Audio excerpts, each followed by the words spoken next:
조선의 선비 정신을 만나러 간 곳은 조선시대 사대부들의 교육기관이었던 성균관입니다. 성균관은 1894년 갑오개혁 때까지 조선을 대표하는 공식적인 최고 교육기관이었는데요.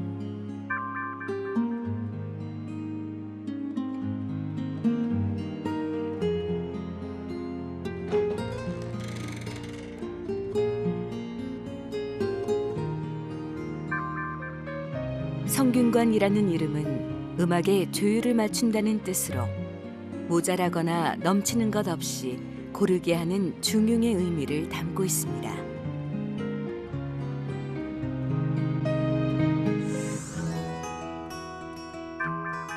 성균관은 재래공간과 교육공간으로 나뉘어져 있는데요.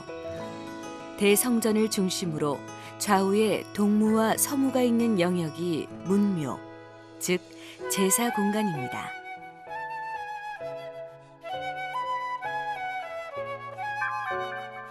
성균관의 교육 공간인 명륜당을 찾았습니다.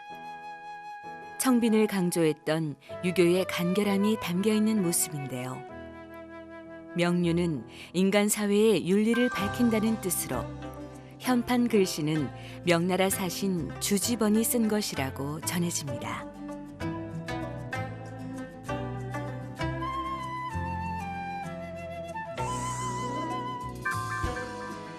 한 해 성균관에 입학할 수 있는 사람은 200여 명 정도. 초시와 복시 두 번의 시험에 합격한 유생들이 이곳에 모여 인재교육을 받았다는데요. 조선 최고의 사대부를 길러냈던 성균관에선 선비가 되기 위한 최고의 덕목으로 무엇을 꼽았을까요? 조선의 선비들은 공자의 가르침에 따라 학문뿐 아니라 음악, 말타기, 예법, 산술, 서예, 활쏘기 등을 두루 익혔는데요. 유교에서 말하는 진짜 선비는 학식이 높고 호방하며 강인한 기계를 갖춘 사람이었습니다. 특히 중용을 큰 미덕으로 생각했고 공부를 통해 세상의 이치를 깨닫는 동시에 시를 쓰고 그림을 그리는 풍류를 즐길 줄 아는 사람, 그것이 바로 선비였습니다.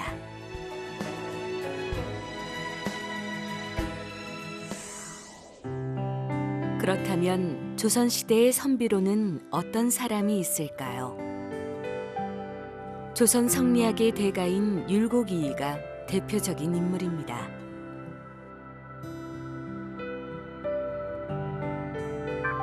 파주에 있는 자운서원은 조선시대 대학자인 율곡이이의 학문과 덕행을 기르기 위해 세워진 곳으로 지방에 있는 사립학교인 셈인데요. 율곡 선생은 어머니 심사임당의 친정이 있는 강릉에서 태어났지만 6살 이후부터는 본가가 있는 파주에서 살았다고 전해집니다. 조선시대의 살림을 두고 율곡을 기호학파, 퇴계를 영남학파의 대표라 하며 경쟁 관계로 보고 있는데요. 율곡이이는 아버지 뻘인 퇴계 이황과 돈독한 관계를 맺으며 편지를 통해 서로의 행보를 비판하기도 하고 상대의 이론을 반박하기도 하며 의견과 주장을 펼쳤습니다. 나이와 권력을 떠나 격식을 지키며 의견을 주고받으며 토론하는 것 역시 선비 정신의 하나라는 생각을 해봅니다.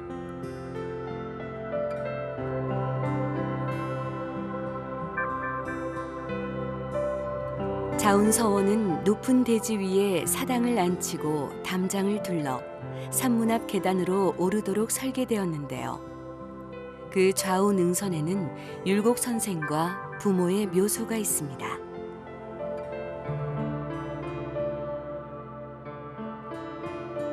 경기도 용인시 모현면에 있는 충렬서원은 고려 후기 충신이자 동방성리학의 시조라 불리는 포은 정몽주 선생의 학덕과 충절을 기리기 위해 지은 서원입니다.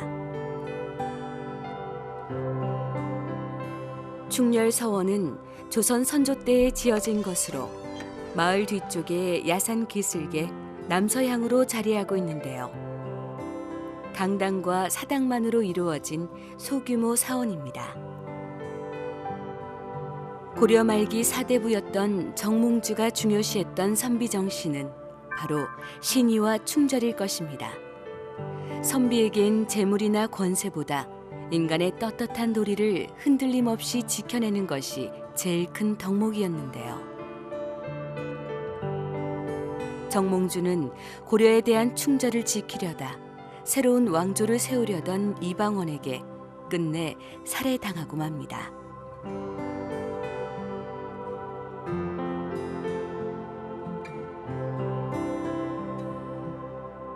보은 선생의 묘를 찾았습니다.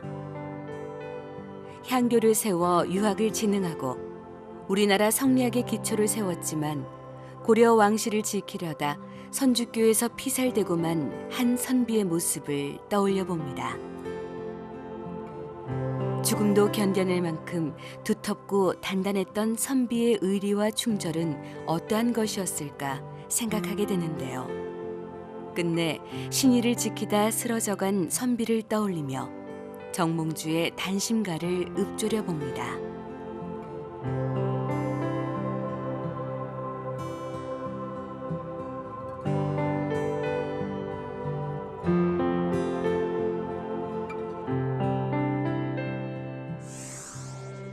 여행을 통해 알게 된 선비정신은 고지식하고 꽉 막힌 규범만을 따르는 것이 아니었습니다.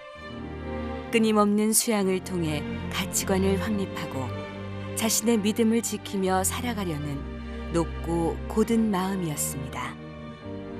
오늘을 살아가는 우리를 돌아보며 선비정신을 되새겨 봅니다.